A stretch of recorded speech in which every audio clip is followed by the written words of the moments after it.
ایک بادشاہ راستہ بھٹک کر کسی ویرانے میں پہنچ گیا۔ وہاں ایک جھونپڑی تھی۔ اس جھونپڑی میں رہنے والے شخص نے بادشاہ کی بڑی خدمت کی۔ وہ غریب جانتا بھی نہیں تھا کہ یہ بادشاہ ہے یا مسافر۔ اس نے تو مسافر سمجھ کر خدمت کی۔ بادشاہ اس کی خدمت دیکھ کر بہت خوش ہوا۔ جب جانے لگا تو اس نے اپنی انگلی سے انگوٹھی اتاری اور کہا، تم مجھے نہیں جانتے، میں بادشاہ ہوں۔ یہ انگوٹھی اپنے پاس رکھو۔ جب بھی کوئی ضرورت پیش ہو ہمارے محل میں آ جانا، اور دروازے پر دربان ہوگا، اسے انگوٹھی دکھا دینا۔ ہم کسی بھی حالت میں ہوں، وہ تمہاری ملاقات مجھ سے کرا دے گا۔ بادشاہ چلا گیا۔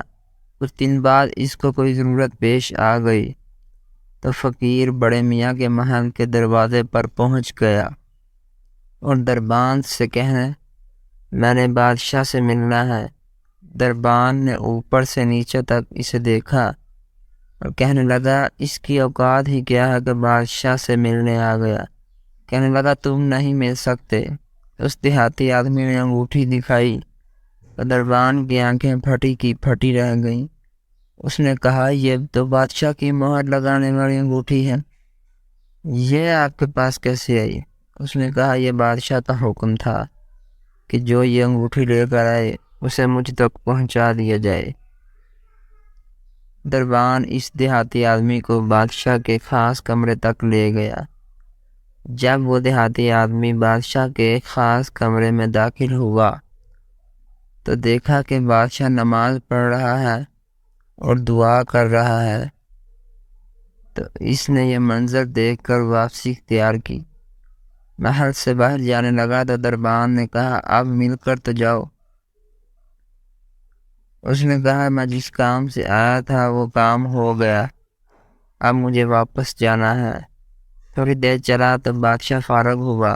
دربان نے کہا کہ آپ سے ایک دیہاتی ملنے آیا تھا، لیکن آپ کے خاص کمرے میں آپ کو دیکھ کر واپس چلا گیا۔ بادشاہ نے کہا، جلدی سے اس شخص کو بلا کر لاؤ۔ دربان جلدی سے اس شخص کو بلا کر لایا۔ جب وہ دیہاتی آیا تب اس نے کہا، ہم سے ملے بغیر واپس چلے گئے تھے۔